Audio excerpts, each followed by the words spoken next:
সজারুর কাঁটা গল্পে ব্যোমকেশ বলেছিল, সত্য অন্বেষণের পথ বড় দুর্গম। কোথায় কোন কানাগলির মধ্যে সত্য লুকিয়ে আছে কে বলতে পারে। আরজিকর হাসপাতালে দেশ জুড়ে তোলপাড় ফেলে দেওয়া সেই ভয়ঙ্কর ঘটনাটা সত্য কোন কানাগলির মধ্যে লুকিয়ে আছে সেই প্রশ্ন আজও উঠছে। আজ নির্মল ঘোষের গ্রেফতারির পর সেই কানাগলিতে কি আলো ঢুকতে পারবে? প্রথম প্রশ্ন। আরজিকর কাণ্ডে 2 বছরের মাথায় গ্রেফতার নির্মল ঘোষ। পানিহাটির প্রাক্তন তৃণমূল বিধায়ককে ওড়িশা থেকে পাকড়াও করল পুলিশ। অভয়ার শেষকৃত্য এপিসোডের ষড়যন্ত্র ভেদ করতে বড়সড় ব্রেকথ্রু। দ্বিতীয় প্রশ্ন। বাড়ি থেকে জোর করে নিয়ে গিয়ে দেহ পুড়িয়ে দেন নির্মল ঘোষ। অভিযোগ অভয়ার মা ও বাবার। তবে কি দ্বিতীয় ময়নাতদন্ত হওয়ার পথ চিরতরে বন্ধ করতেই তড়িঘড়ি দাহ করা হয়েছিল অভয়ার দেহ? একমাত্র উদ্দেশ্য ছিল প্রমাণ লোপাট। তৃতীয় প্রশ্ন। আরজিকরের শ্মশান ফাইলস খুলতেই জালে নির্মল ঘোষ। দ্রুত দেহ দাহ করতে হুমকি দিয়েছিলেন নির্মল। মেলেনি সামাজিক রীতি পালনের সুযোগও, বলছে অভয়ার পরিবার। কিন্তু কার অঙ্গুলি হেলনে আগাগোড়া এত অ্যাক্টিভ ছিলেন নির্মল? চতুর্থ প্রশ্ন। এবার এনআরএসে অন ডিউটি নার্সের রহস্য মৃত্যু। হাসপাতালেরই শৌচাগার থেকে মিলল দেহ, পাশে উদ্ধার অজ্ঞান করার ইঞ্জেকশনের শিশি। কিন্তু কিভাবে মৃত্যু হলো কর্তব্যরত নার্সের? ইঞ্জেকশনই কি মৃত্যুর কারণ, নাকি পেছনে অন্য কোনো রহস্য? পঞ্চম প্রশ্ন। নেতাজিকে দেশদ্রোহী বলে কুরুচিকর আক্রমণ। কোচবিহারের রাজবংশী নেতা অনন্ত মহারাজের বঙ্গবিভূষণ সম্মান কেড়ে নিল রাজ্য। নেতাজিকে অসম্মান করে পোস্ট করলে গ্রেফতার করা হচ্ছে, তাহলে বিজেপি সাংসদ অনন্তকে এখনও গ্রেফতার নয় কেন? একেবারে স্পষ্ট করে এই প্রশ্ন তুলতে হবে। তবে শুরুতেই দেখাবো পড়শি রাজ্য ওড়িশা থেকে পুলিশ গ্রেফতার করলো আরজিকর কাণ্ডে বারবার নাম জড়ানো সেই নির্মল ঘোষকে। অবশেষে দেখুন। 2 বছর আগে অগাস্টে সামনে এসেছিল আরজিকর কাণ্ড। সেই ঘটনায় আরেক অগাস্টে গ্রেফতার হলেন পানিহাটির হেভিওয়েট তৃণমূল নেতা। এবার পুলিশের জালে পানিহাটির প্রাক্তন তৃণমূল বিধায়ক নির্মল ঘোষ। নতুন করে আরজিকর কাণ্ডের ফাইলস খোলার পর প্রথম গ্রেফতারি। রবিবারই অভয়া স্মরণ সভায় গিয়ে নতুন করে তদন্ত শুরুর নির্দেশ দেন মুখ্যমন্ত্রী। এখানে নির্মল ঘোষ, সোমনাথ দে, সঞ্জীব মুখার্জি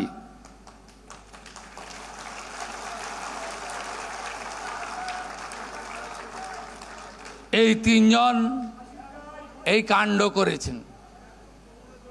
আমি সিপি আছে, CP Barrackpore here, please start new case and take appropriate action.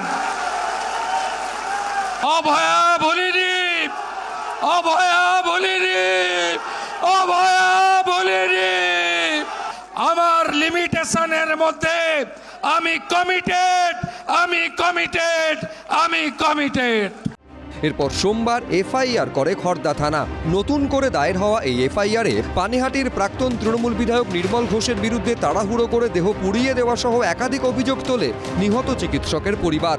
তথ্য প্রমাণ লোপাট, অপরাধমূলক ষড়যন্ত্র, বেআইনিভাবে বাধা দান, জোর করে প্রবেশ, নথিতে কারসাজি সহ একাধিক ধারায় মামলা রুজু হয়।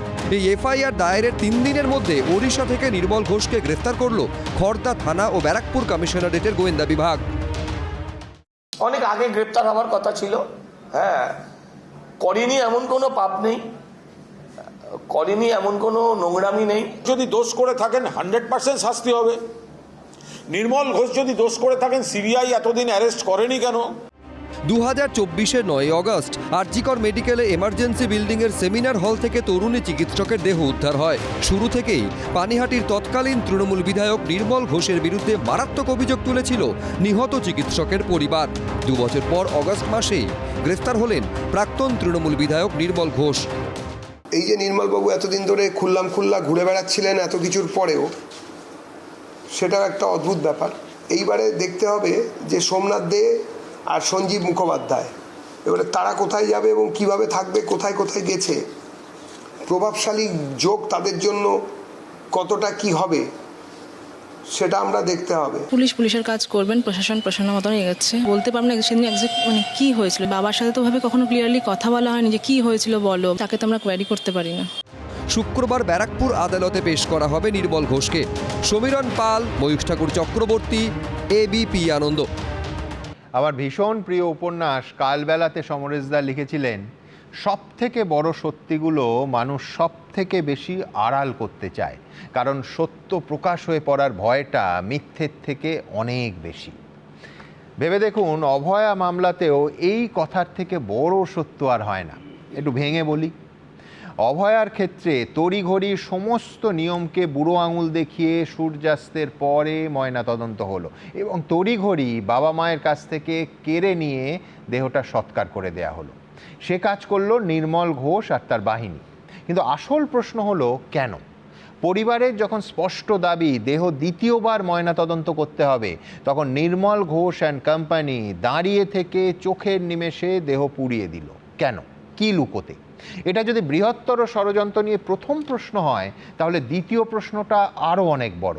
এবং দুর্ভাগ্য, যে প্রশ্নটার ধারে কাছে আগের সিবিআই তদন্ত পৌঁছতে পারেনি অথবা পৌঁছতে চায়নি। সেই প্রশ্ন হলো, নির্মল ঘোষ নাকি নির্মল ঘোষ সেই রাতে শুধুমাত্র কারণ নির্দেশ পালন করেছিলেন? কেউ নির্মল ঘোষের আজকের গ্রেফতারিতে খুশি হতেই পারেন, ভাবতেই পারেন যে কান টানলে তো মাথায় আসে, কিন্তু এতদিনে শুধু কান ধরা পড়ল। এই তদন্ত শেষ পর্যন্ত মাথা অবধি পৌঁছবে তো? ডক্টর নজরুল ইসলাম কি মনে করেন? দেখুন, আপনারা দেখেছেন যে তৎকালীন মুখ্যমন্ত্রী, যিনি পুলিশ মন্ত্রী ছিলেন, স্বাস্থ্যমন্ত্রীও ছিলেন, তো একদিকে তার স্বাস্থ্যমন্ত্রীর পদের অপব্যবহার করে প্রিন্সিপাল এবং এমএসভিপিকে দিয়ে মিথ্যে খবর অভয়ের বাড়িতে পাঠাচ্ছিলেন এবং অন্যান্য অনেক কারবার আছে, থানাতেও মিথ্যে খবর গিয়েছিল। দ্বিতীয়ত, পুলিশ মন্ত্রী হিসেবে আমি অন্য কারো কথা বলবো না, ওনার বক্তব্যটা শুনুন, যে রাত 2টো পর্যন্ত আমি পুলিশ কমিশনারের সঙ্গে কথা বলছিলাম। দেখুন, আমাদের রাজ্যের আপনি যদি নিয়ম জানেন, তাহলে পুলিশ কমিশনার কিন্তু পুলিশ মন্ত্রীর সরাসরি অধীনে কাজ করে না, মাঝে হোম সেক্রেটারি আছেন। তো পুলিশ মন্ত্রী যদি কিছু জানতে চান পুলিশ কমিশনারের কাছ থেকে, তাহলে সেটা তাকে হোম সেক্রেটারির মাধ্যমে জানতে হবে। পুলিশ কমিশনার যদি কিছু পুলিশ মন্ত্রীকে জানাতে চান, সেটা হোম সেক্রেটারির মাধ্যমে জানাতে হবে। তবু আমি মেনে নিলাম। কিন্তু বিশেষ ক্ষেত্রে এই প্রোটোকল তো ভাঙাও যাবে নিশ্চয়ই? না, কোনো ক্ষেত্রে প্রোটোকল ভাঙা যাবে না।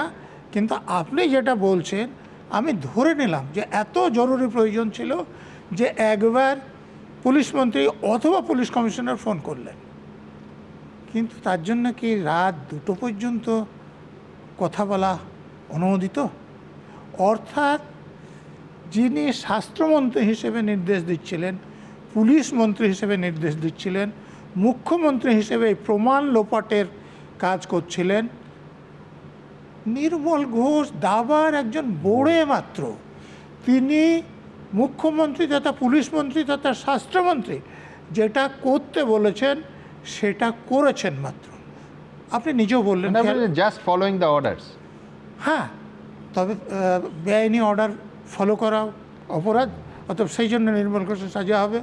আপনি খেয়াল করুন যে একজন লোক সরকারি হাসপাতালের ডাক্তারদের এই বলে হুমকি দিচ্ছেন যে এই রাত্রের মধ্যে যদি পোস্টমর্টম না হয় তাহলে রক্ত গঙ্গা বইয়ে দেব। তারপরে এটা অন্য কেউ বলেননি, দলের প্রধান বলেছেন। তারপরে রাত্রিবেলায় ময়নাতদন্ত হলো। আপনারা জানেন যে সারা ভারতবর্ষের যে নিয়ম আছে, ডাক্তারবাবুরা আরও বলতে পারবে, আফটার সানসেট, যে হ্যাঁ মার্ডার না, সব কেসে না, মার্ডার কেসে, রেপ কেসে এই পোস্টমর্টম সূর্যাস্তের পর হয় না। একদম সেটা করা হলো। তারপর যেগুলো নমুনা সংগ্রহ করা ছিল সেগুলো ঠিকমতো তো করা হয়নি। দ্বিতীয়ত, সেগুলো যেভাবে প্রিজার্ভ করার কথা ছিল, যেমন ধরুন যে স্পার্ম বা সিমেন্ট, সেটা একটা নির্দিষ্ট তাপমাত্রায় প্রিজার্ভ করা হয়, কিন্তু সেটা সংগ্রহ করে ফেলে রাখা হয়েছিল, সেগুলো হলো। আমার ধারণা এগুলো নেগলিজেন্স নয়, এগুলো ক্রিমিনাল কনস্পিরেসি। এরপরে ধরুন যে পোস্টমর্টম হয়ে যাওয়ার পর মৃতদেহটা যখন তার বাবা এবং মা আছেন, থানাতে বসে আছেন, তাদের অনুমতি না নিয়ে, তাদেরকে না জানিয়ে মৃতদেহটা নিয়ে পুলিশের লোকেরা, পার্টির লোকেরা চলে গেলেন। তারপরে সবথেকে যেটা আশ্চর্য, যে শ্মশানে সৎকারের জন্য আগে থেকে একাধিক মৃতদেহ লাইনে ছিল। সেখানে এই নির্মল ঘোষ আর এই সোমনাথ এবং সঞ্জীব এরা গিয়ে সেই আগে আসা মৃতদেহগুলো আটকে দিয়ে এই পরে যা মৃতদেহটা চুল্লিতে তুলে দিলেন, এবং তুলে দেওয়ার পর একজন আরেকজন পিটচাপড়ে কি বলছেন, ওয়েল ডান মাই বয়। তো কি এত মহৎ কাজ করেছেন যার জন্য ওয়েল ডান? একমাত্র মহৎ কাজ করেছেন যে দ্বিতীয়বার পোস্টমর্টম করলে যে কিছু প্রমাণ পাওয়া যেত সেটা তারা নিশ্চিত করেছেন যে আর করা যাবে না। এর পরে পরবর্তীকালে যেসব তদন্ত হয়েছে সেখানেও নির্মল ঘোষ এবং তার সাঙ্গপাঙ্গদের ভূমিকা একদমই ভালো নয়। আমি বলবো যে নির্মল ঘোষ গ্রেপ্তার হয়েছে, খুব ভালো কথা, তার সঙ্গে যে দুজন আছে তারাও গ্রেপ্তার হোক, কিন্তু যার নির্দেশে তারা এই কাজটা করছিলেন তাকে গ্রেপ্তার করার ব্যবস্থা করা হোক। বেশ, এইখান থেকে আমি খুব স্পষ্ট করে বলছি যে ক্রনোলজিটা, যে ঘটনাক্রমটা নজরুলদা বললেন, সেগুলো সমস্ত তার একটা বড় অংশ এবিপি আনন্দের আর্কাইভে ধরা আছে। এই অনুষ্ঠানে আমি আবার ফিরে দেখব সেই আর্কাইভ, শুধু বাবা মার আরতি নয়, তার অনেকগুলো পর্যায়, কিন্তু শুরুটা করব একেবারে উল্টো দিক থেকে, মানে বর্তমান থেকে। তার কারণ এই সোমবার অর্থাৎ 10 তারিখ অভয়ার বাবা শেখর দেবনাথ তিনি একটা অভিযোগপত্র পুলিশকে, এই অভিযোগপত্রের ভিত্তিতেই কেসটা নতুন করে শুরু হয়েছে। এই অভিযোগপত্রটা এত গুরুত্বপূর্ণ যে এই অনুষ্ঠানের পরতে পরতে এর এক একটা বাক্য অত্যন্ত গুরুত্বপূর্ণ চেহারায় আমাদের সামনে আসবে। কিন্তু তার আগে ওভারঅল কি লেখা হয়েছে, অভিযোগপত্রটি কি, যার ভিত্তিতে এই কেস স্টার্ট হলো এবং আজকে গ্রেফতার হলেন নির্মল ঘোষ, আমি দ্রুত একবার এক ঝলকে দেখাবো। দেখুন।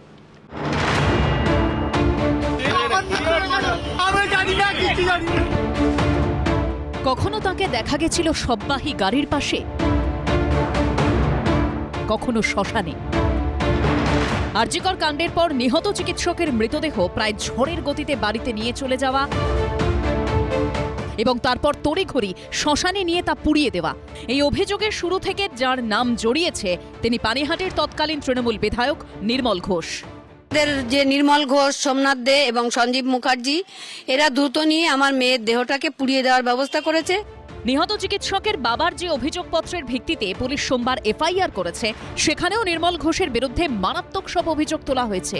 আরজিকর কাণ্ডের পর সেই রাতে বারবার অভয়ের শববাহী গাড়ির আশেপাশেই দেখা গেছিল প্রাক্তন তৃণমূল বিধায়ক নির্মল ঘোষকে। অভিযোগপত্রে অভয়ের বাবা উল্লেখ করেছেন, সামাজিক রীতিনীতি মেনে শেষকৃত্য সম্পন্ন করার জন্য আমার মেয়ের মৃতদেহ বাড়িতে নিয়ে আসা হয়। ঠিক সেই সময়ই পানিহাটির তৎকালীন বিধায়ক নির্মল ঘোষ, 17 নম্বর ওয়ার্ডের কাউন্সিলর সোমনাথ দে, প্রাক্তন কাউন্সিলর সঞ্জীব মুখার্জি এবং দলের অন্যান্য কর্মীরা আমার বাড়িতে উপস্থিত হন। তারা জোরপূর্বক আমার বাড়িতে প্রবেশ করেন এবং মৃতদেহ দ্রুত শ্মশানে নিয়ে গিয়ে পুড়িয়ে ফেলার জন্য আমাদের হুমকি দেন। অভিযোগপত্রে অভয়ের বাবা আরও উল্লেখ করেছেন, সামাজিক আচার অনুষ্ঠান সম্পন্ন করার আগেই তাঁরা আমার ইচ্ছের বিরুদ্ধে জোর করে আমার মেয়ের মৃতদেহ পানিহাটি শ্মশানে নিয়ে যান। আমি কিছুটা সময় অপেক্ষা করার পর অনুরোধ করা সত্ত্বেও তারা তাতে কোনো কর্ণপাত করেননি। সেই রাতের ছবিতেও পানিহাটি শ্মশানে নির্মল ঘোষকে দাঁড়িয়ে থাকতে দেখা গেছিল। অভিযোগপত্রে অভয়ের বাবা এরপর লেখেন, সেই সময় তাঁদের প্রভাব এতটাই প্রবল ছিল যে আমার প্রতিবাদ সত্ত্বেও তারা আমার কোনো কথা শোনেনি। এভাবেই এক গভীর ষড়যন্ত্রের মাধ্যমে আমার ইচ্ছের বিরুদ্ধে পানিহাটি শ্মশানে টিএমসি নেতাদের দ্বারা আমার মেয়ের শেষকৃত্য সম্পন্ন করা হয়। ঘটনা হচ্ছে, যা হয়েছে অন্যায় সেটা পুরনো সরকারের আমলে, আমরা সেটা বলে দায় ঝেড়ে দিতে পারতাম যে ওরা পুরনো সরকার করেছে ইত্যাদি, যা সবসময় হয়েছে। এই সরকার সেই রকম সরকার নয়। আমরা যত রকমের এই ধরনের দুর্ঘটনা ঘটেছে, যারা মনে করছে ধামাচাপা দিয়ে দিয়েছে, একটু অন্যরকম সরকার, অনেকেরই অসুবিধা হবে যারা অন্যায় করেছে। আমি এটার ব্যাপারে কোনো কথা বলবো না। এর একটা আইনি ব্যাখ্যা আছে, সেই ব্যাখ্যাটা করলে হয়তো অভিযুক্তদের ফেভারে যাবে, তাই জন্য আমি আইনি ব্যাখ্যা করব না। যার যা পানিশমেন্ট পাওয়ার পানিশমেন্ট পাক, আমরা খুশি হব। নতুন এফআইআর দায়েরের পর থেকেই বেপাত্তা ছিলেন নির্মল ঘোষ। অবশেষে ওড়িশা থেকে তাঁকে গ্রেপ্তার করল পুলিশ। বাবা আমাদের সাথে কোনো কন্ট্যাক্ট করেননি, বহুদিন ধরেই উনি বাড়িতে নেই, কিন্তু কোথায় গেছিলেন সেটা আমাদেরকে জানানো হয়নি। বাবাও তো কখনো বলেননি যে পাশে নেই। যতবার তাকে ডাকা হয়েছে, যেখানে ডাকা হয়েছে উনি সবসময় প্রেজেন্ট থেকেছেন। এবার নির্মল ঘোষকে জেরায় কি কি তথ্য সামনে আসে সেটাই দেখার। আবির দত্ত, আশাবুল হোসেন ও সৌমিত্র রায়ের রিপোর্ট, এবিপি আনন্দ। আবার বলছি, এই নির্মল ঘোষের গ্রেফতারিটা হলো গত সোমবার অভয়ার বাবা শেখর দেবনাথের অভিযোগপত্রের ভিত্তিতে। আমি শেখরবাবুর অভিযোগপত্রটা থেকেই কয়েকটা বাক্য আপনাদের একটু পড়ে শোনাই, বারবার এই আলোচনায় এই প্রসঙ্গটা আসবে। তৎকালীন শাসক দলের প্রভাব ও ষড়যন্ত্রের কারণে ময়নাতদন্ত সঠিকভাবে করা হয়নি। দ্বিতীয়বার ময়নাতদন্তের দাবি জানানো থেকে আমায় বিরত রাখতে জনপ্রতিনিধি হওয়া সত্ত্বেও তাঁরা তাদের রাজনৈতিক প্রভাব খাটিয়ে তাড়াহুড়ো করে আমার মেয়ের শেষকৃত্য সম্পন্ন করেন। শ্মশানে অপেক্ষমান অন্য দুটি মৃতদেহকে পাশ কাটিয়ে তারা আমার মেয়ের মৃতদেহ আগেই পুড়িয়ে ফেলার ব্যবস্থা করে, যার উদ্দেশ্য ছিল সম্ভবত অপরাধী এবং অপরাধীদের আড়াল করার লক্ষ্যে প্রমাণাদি ধ্বংস বা গায়েব করে দেয়া। তারা জোরপূর্বক শ্মশানে প্রবেশ করেন এবং মৃতদেহ দাহ করার আগে আমাদের কোনো ধর্মীয় শেষকৃত্য পালন করতে দেয়া হয়নি। আরও পড়ব, কিন্তু পুরো মোদ্দা ব্যাপারটা হচ্ছে অস্বাভাবিক তাড়াহুড়ো, যার উদ্দেশ্য পরিষ্কার, প্রমাণ লোপাটের চেষ্টা। এই প্রক্রিয়া কিন্তু শুরু হয়েছিল সেদিন ময়নাতদন্ত থেকেই। 2024 সালের 22শে সেপ্টেম্বর সিবিআইয়ের জেরার পর বেরিয়ে অভয়ার ময়নাতদন্তকারী চিকিৎসক ডক্টর অপূর্ব বিশ্বাস এক আশ্চর্য বয়ান দিয়েছিলেন। আমি দ্রুত একবার সেইটাই দেখে নেব। তাড়াতাড়ি পোস্টমর্টম করার জন্য মেয়ের কাকা পরিচয় একজন ছিল, যে বলেছিল ওই দিনকে পোস্টমর্টম না হলে রক্তগঙ্গা বইয়ে দেবে। পোস্টমর্টম ওই দিনই করতে হবে, ওই দিনই করতে হবে, ওই দিনই করতে হবে। মানে উনি কি এখানকার না ওই ওনাদের বাড়ির? ওনাদের বাড়ির ওখানকার এক্স কাউন্সিলর। ঠিক আছে, ভাবুন, অভয়ার নিজের কোনো কাকাটো সেদিন আরজি করে ছিলেনই না।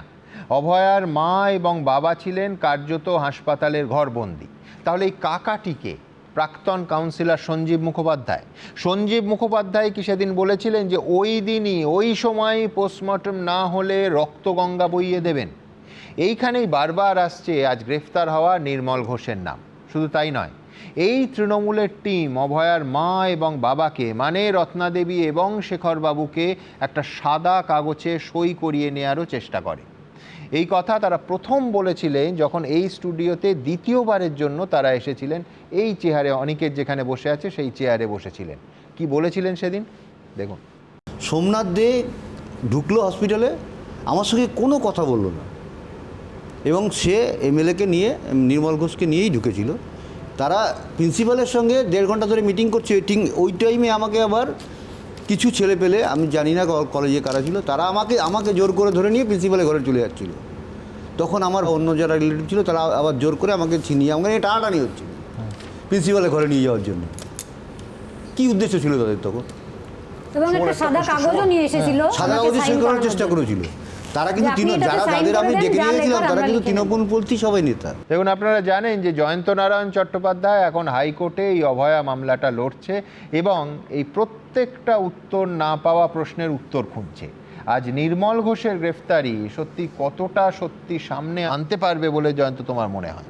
সুমন, 28 বছর আমার ফৌজদারি ক্ষেত্রে ওকালতি, তার মধ্যে 15 বছর গত সরকারের অধীনে পড়ে। এই 15 বছরে আমার একটা শিক্ষা হয়েছে, আমি দেখেছি পুলিশ যত না অপরাধীদের ধরবার চেষ্টা করেছে, তার চাইতে এই 15 বছরে অপরাধীদের লুকোবার চেষ্টা করেছে বেশি। এমনকি যারা পোস্টমর্টেম করেছেন তাদের মাথায় রেখেও বলছি, কামদুনির সময় থেকে, কামদুনিতেও যে রকমভাবে চিড়ে ফেলা হয়েছিল বা তার গায়ে যে ধরনের ইনজুরি ছিল, পোস্টমর্টেমে তা আসেনি। অথচ ছবিতে দেখা যাচ্ছে যা পোস্টমর্টেমে নেই। মানে এই যে পোস্টমর্টেম করবার জন্য এক্সপার্ট ডক্টরদের টিম হচ্ছে, এই টিমকে দিয়ে অপরাধের তথ্য প্রমাণ গায়েব করার চেষ্টা চলছে তখন থেকেই। এমনকি অভয়া কাণ্ডতেও আমরা দেখেছি এই যে 3 জন ডাক্তারবাবুর দিয়ে পোস্টমর্টেম করানো হয়েছে, আমরা দেখতে পাচ্ছি ইনকোয়েস্ট রিপোর্টে যে ইনজুরিগুলি রয়েছে পোস্টমর্টেমে তার চেয়ে অনেক কম ইনজুরি এবং কম গুরুত্বপূর্ণ ইনজুরি দেখানো হচ্ছে। এটা গেল প্রথম। জয়ন্ত, তোমায় ধন্যবাদ। তুমি কামদুনির প্রসঙ্গ তুললে। কামদুনির ভাইয়ের সঙ্গে আজকে আমাদের কথা হয়, তিনিও বলেন যে একেবারে এইভাবে বোনের দেহ তাড়াহুড়ো করে পুড়িয়ে দেওয়া হয়েছে। তার কারণ হচ্ছে ইনফ্যাক্ট যদি রাজ্যের বাইরে যেতে হয় হাতরাসেও এক্স্যাক্টলি তাই হয়েছে। তার কারণ হচ্ছে অপরাধের তথ্য প্রমাণ যত তাড়াতাড়ি অপরাধীরা গায়েব করে দিতে পারবে তত তারা মনে করবে বাঁচা গেল, কিন্তু বাঁচা যায় না। কেন? সুমন, আরজি করের অপরাধ একটা ভয়ঙ্কর পৈশাচিক ষড়যন্ত্রের ফল। আমি কিন্তু পাশবিক বললাম না, কারণ পশু এমন করে না। পিশাচরা এমন করে যা এখানে হয়েছে। আমি কতগুলো মানে চেইন অফ অফেন্সেস, কী ধরনের চেইন অফ অফেন্সেস আমি দেখেছি। প্রথম প্রশ্নের উত্তর, মার্ডার হলো কেন আমরা জানি না, বিভিন্ন লোক বিভিন্ন রকম কথা বলছেন, পেছনে বিরাট দুর্নীতির কথা তারা তুলছেন, কিন্তু এখনও ক্লিয়ার নয় কেন মার্ডার হলো। দ্বিতীয় হলো, মার্ডার কিভাবে হলো সেটা আমরা জানি, এবং তুমিও জানো যে চোখ ফেটে রক্ত বেরিয়েছিল বলে আমরা জানতে পারি। যদি কেউ কারো মুখে জোরে হাত চাপা দিয়ে খুব আঘাত করে, তাহলে যন্ত্রণা সহ্য করতে না পেরে তার চোখটা ফেটে যেতে পারে, রক্ত বেরোতে পারে। অর্থাৎ এই অত্যাচারের কাণ্ডটা আমরা জেনে গেছি। মার্ডার কারা করলো আমরা জানি না, একজন স্কেপগোটকে আনা হয়েছে, কিন্তু সকলেই বুঝতে পারছেন এখানে একাধিক ব্যক্তির জড়িত থাকার সম্ভাবনা। তা সত্ত্বেও কেন সিবিআই বা তার আগে কলকাতা পুলিশ সেটা দেখায়নি সেটা আমরা জানি না। এর পরের পার্ট হচ্ছে কাভার আপ, যেটাতে নির্মল ঘোষ জড়িয়ে। অর্থাৎ অপরাধটা হয়ে গিয়েছে, এবার অপরাধটাকে লুকোতে হবে, কাভার আপ করো। কীভাবে কাভার আপ করলো সেটা আমরা জানি, বারবার টিভিতে দেখছি। দ্রুত মৃতদেহ গায়েব করে দেওয়া বা পুড়িয়ে দেওয়া, দ্রুত পোস্টমর্টেম করা। কাভার আপ কারা করলো সেটাও কিন্তু আমরা জেনে গেছি। সকলকে গ্রেপ্তার করা হয়নি। টালা থানার ওসিকে গ্রেপ্তার করা হয়েছে, সন্দীপ ঘোষকে গ্রেপ্তার করা হয়েছে, কিন্তু গ্রেপ্তারটা কেন করা হলো, গ্রেপ্তার করে কি পেলাম সেটা আর আমরা বুঝলাম না। টালা থানার ওসি তো বেরিয়েও গেলেন। গোটা ব্যাপারটা হাসাপ কারা করলো সেটাও আমরা জেনে গেলাম। অর্থাৎ এই হলো চেইন অফ অফেন্সেস। তার মানে এবার দাঁড়াচ্ছে কি, যে এখনকার যারা রাজ্য পুলিশ তারা বেটার কাজ করছে। তুমি ভেবে দেখো, অ্যারেস্ট তো অনেককেই করলো, কিন্তু এর মধ্যে তার মধ্যে আমি দেখতে পেলাম সুশান্ত ঘোষকে অ্যারেস্ট করলো, তার আগে পুষ্পা তাকে অ্যারেস্ট করে আনলো নেপাল থেকে। আবার আমরা এটাও দেখছি নির্মল ঘোষকে পুরী থেকে অ্যারেস্ট করে আনলো। আবার পুলিশকে আমরা বুঝতে পারি না, তারা তো টুলু মণ্ডলকে গ্রেপ্তার করতে পারে না। সুমিত রায়, তোমার টিভিতে আমি দেখছি, তিনি বলছেন আমি তো কাছাকাছিই ছিলাম। তার মানে কি, পুলিশ কাজ করে বুঝে। আজকে নির্মল ঘোষকে তারা পুরীর একটা বিলাসবহুল হোটেল থেকে গ্রেপ্তার করে আনলো, অথচ তার মেয়ে বললেন দীর্ঘদিন তার সঙ্গে বাড়িতে যোগাযোগই নেই, তিনি আসেন না। তার মানে আরেকটা কথা বলতে হবে, এসটিএফকে তারিফ করতে হবে। এসটিএফ কিন্তু পরপর কয়েকটা টেররিস্টকে অ্যারেস্ট করলো, যেমন হামিম মণ্ডল, যেমন এই রানা রউফ। যে পুলিশকে বসিয়ে রাখা হয়েছিল 15 বছর, সেই পুলিশকে জেগে উঠলো। যদি তাই আমরা জানতাম তাহলে তো আমরা এখানে সিবিআই চাইতাম না। ইনফ্যাক্ট আমি তোমায় বলি যে আদালতে আমি খুব মজা করে বলেছি যে সিবিআই পারবে না হুজুর, তাহলে তুমি এনআইএ বা র দাও, যদিও সেটা হয় না, অথবা সিআইডি দাও বা রাজ্য পুলিশ দাও, কারণ তারা এখন বেটার কাজ করছে। এবার তোমার প্রশ্ন যে জোর করে দেহ পুড়িয়ে দিল কেন, এটাই তো আমাদের এখনকার মূল প্রশ্ন। মাননীয় মুখ্যমন্ত্রী একটা নির্দেশ দিলেন, আমরা সেটা টিভিতে দেখলাম। তারপরে 10 তারিখ একটা অভিযোগ দায়ের করা হলো, কিন্তু মনে রাখতে হবে এই অভিযোগ কিন্তু নতুন কোনো অভিযোগ নয়, এই অভিযোগ ওনার পুরনো অভিযোগ। অর্থাৎ নির্মল ঘোষের এই আচরণ একেবারে প্রথম থেকে উনি অভিযোগ করে আসছেন, তুমি বারবার সেটা টিভিতে দেখাচ্ছ। অর্থাৎ সেই সময় তার এই অভিযোগটা নেওয়া হয়নি, আজকে নতুন করে অভিযোগ নেওয়া হলো, কিন্তু পুরনো অভিযোগ। অর্থাৎ উনি গ্রেপ্তার হলেন পুরনো অভিযোগে। ভাবো তো, 2 বছর ধরে একটা পরিবার একই কথা বলে আসছে, আর নতুন করে তাকে অভিযোগপত্র লিখতে হলো এই মাসের 10 তারিখ, তবে অ্যাকশন হচ্ছে। সুতরাং আসল হচ্ছে সদিচ্ছে। কুণাল বাবুর একটা বাইট আমি এইমাত্র দেখলাম, উনি বলছেন আমি তো একমত, যদি অপরাধ করে থাকে তাহলে সিবিআই ধরেনি কেন। ঠিক কথা, সিবিআই ধরেনি কেন এটা তো আমরা বুঝতেই পারছি না। যেভাবে সিবিআইকে গাইড করে দেওয়া হচ্ছে তা বুঝতে পারছি না তোমরা কেন তারা ধরলো না। সুমন, আমার সেই বিখ্যাত না, আমার নিজস্ব তত্ত্ব, প্রভাবশালী আর পকেট খালির তত্ত্ব। এরা খুব প্রভাবশালী, এরা বাইরে থাকা মানে সমাজের অপরাধ। আর তোমরা বলছো কান টানলে মাথা আসে, সব সময় কি আসে? মাথা পালিয়ে যায় না, কি পালিয়ে যায় বলবো না, কোর্টের নির্দেশে কি 25টা ব্যাগ নিয়ে চলে যায় না? যতক্ষণ তাদের গ্রেপ্তার করার স্কোপ ছিল, মাথাদের তো গ্রেপ্তার করা হলো না। আমার আর একটা প্রশ্ন, 3 জন আইপিএস অফিসারকে সাসপেন্ড করা হয়েছে কেন? কি হলো? কি তাদের কাছ থেকে পাওয়া গেল? বিনীত গোয়েল সেই সময় ছিলেন, বিনীত গোয়েল আজ অব্দি কিছু বললেন না কেন? কোথায় তিনি গেলেন? তাকে কেন ধরা হচ্ছে না? যদি ধরেও নি, যেমন নজরুল ইসলাম সাহেব বললেন যে তৎকালীন মুখ্যমন্ত্রী, পুলিশ মন্ত্রী, স্বাস্থ্যমন্ত্রী নির্দেশ পালন করতে গিয়েছিলেন এই নির্মল ঘোষ, তাহলে কি তাকে ধরা হবে? গ্রেপ্তার করার কথা বলছি না, জেরাটা করা হবে। মনে রাখতে হবে সুমন, সময় খুব ভাইটাল। আমরা 2 বছর সময় অতিক্রান্ত করে ফেলেছি। নিজেদের পায়ে কুড়ুল মেরেছি বলবো না, বলবো পাটা নিয়ে কুড়ুলে মেরেছি। আর কবে আমরা তথ্য প্রমাণ পাবো? একদম। সিবিআই কি অনুষ্ঠান দেখছেন? একদম, দুটো শব্দ, আর কবে। দেখুন, আমি আরেকবার শেখরবাবুর অভিযোগপত্রের আর দুটো বাক্য আপনাদের পড়ে শোনাই। শেখরবাবু গত সোমবারের এই অভিযোগপত্রে লিখছেন, সেই সময় তাদের প্রভাব এতটাই প্রবল ছিল যে আমার প্রতিবাদ সত্ত্বেও তারা আমার কোনো কথা শোনেনি। এভাবেই এক গভীর ষড়যন্ত্রের মাধ্যমে আমার ইচ্ছের বিরুদ্ধে পানিহাটি শ্মশানে টিএমসি দলের নেতাদের দ্বারা আমার মেয়ের শেষকৃত্য সম্পন্ন করা হয়।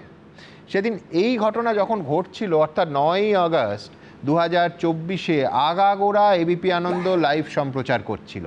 এবার আপনারা যেটা দেখবেন এবং শুনবেন সেটা শুধুমাত্র একজন মা এবং বাবার অসহায় আর্তি ছিল না, তার পেছনে ছিল গভীর রাষ্ট্রীয় ষড়যন্ত্র। কারণ এই ফুটেজেই দেখা যাচ্ছে গোটা ঘটনাটা ঘটাচ্ছে তৃণমূল নেতা এবং তার সাঙ্গপাঙ্গরা, তার সঙ্গে পুলিশ বাহিনীও। ফুটেজে পুলিশের সেই তৎপরতা এবং অভয়ার দেহ ছিনতাই একেবারে স্পষ্ট, দিনের আলোর মতো। দিনের আলোয় ঘটনা ঘটেনি, রাতের অন্ধকারে, কিন্তু দিনের আলোর মতো বোঝা যাচ্ছে। আরেকবার আপনারা দেখুন মন দিয়ে।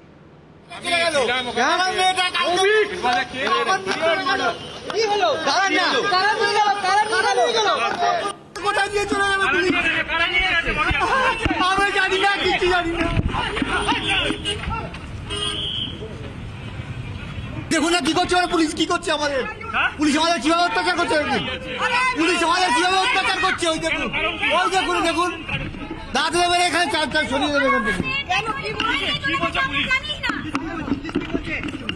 ডেড বডি নিয়ে চলে গেছে, ডেড বডি নিয়ে কোথায় চলে গেল? আমাদেরকে মেয়েটাকে মেরে ফেললো, তারপরে অত্যাচার। অর্থাৎ লার্জার কনস্পিরেসিটা একেবারে স্পষ্ট, শুধু ধর্ষণ ও খুন নয়, পুলিশ জোর করে দেহ ছিনতাই করছে। অন্যদিকে একই সঙ্গে বিধানসভায় শাসক দলের তৎকালীন মুখ্য সচেতক এবং পানিহাটির বিধায়ক নির্মল ঘোষ দেহ দ্রুত দাহ করার ব্যবস্থা করছে দাঁড়িয়ে থেকে। এমনকি শ্মশানে আইন মেনে মৃতের কোনো নিকটাত্মীয়কে যে সইটা করতে হয়, সেই সইটাও রাজনীতিবিদরাও করে দিচ্ছে। ভাবা যায়। শেখরবাবু তার অভিযোগে এক জায়গায় লিখছেন, আমরা সেখানে উপস্থিত থাকা সত্ত্বেও আমাদের জোরপূর্বক শেষকৃত্যের কাগজে স্বাক্ষর করতে দেয়া হয়নি। আমাদের অগোচরে এবং অনুমতি ছাড়াই তারা সমস্ত নথিপত্রের কাজ সম্পন্ন করেন। পরবর্তীতে আমি জানতে পারি যে সঞ্জীব মুখার্জি নামে এক ব্যক্তি ঘাট সার্টিফিকেটের তথ্য প্রদানকারী হিসেবে স্বাক্ষর করেছিলেন, যিনি আমাদের কাছে সম্পূর্ণ অপরিচিত ছিলেন। আমার পরের বক্তা অনিকেতের কাছে আমার প্রশ্ন থাকবে, এবার কি অবশেষে এই বৃহত্তর ষড়যন্ত্রের আসল চেহারাটা সামনে আসতে পারে? অনিকেত, যেটা বলার সেটা হচ্ছে যে এই যন্ত্রণা নিয়ে তো আমরা বিগত 2 বছর কাটিয়ে দিলাম, 2 বছর পূর্ণ হলো। এখন আজ যে ঘটনা আমরা শুনতে পাচ্ছি, পানিঘাটির বিধায়ক তিনি গ্রেপ্তার করেছে, পুলিশ গ্রেপ্তার করেছে, সিবিআই কিন্তু এখনও গ্রেপ্তার করেনি। তাহলে পুলিশ প্রাইমা ফেসি পাচ্ছে, গ্রেপ্তার করছে, কিন্তু সিবিআই প্রাইমা ফেসি পাচ্ছে না বা গ্রেপ্তার করতে পারছে না।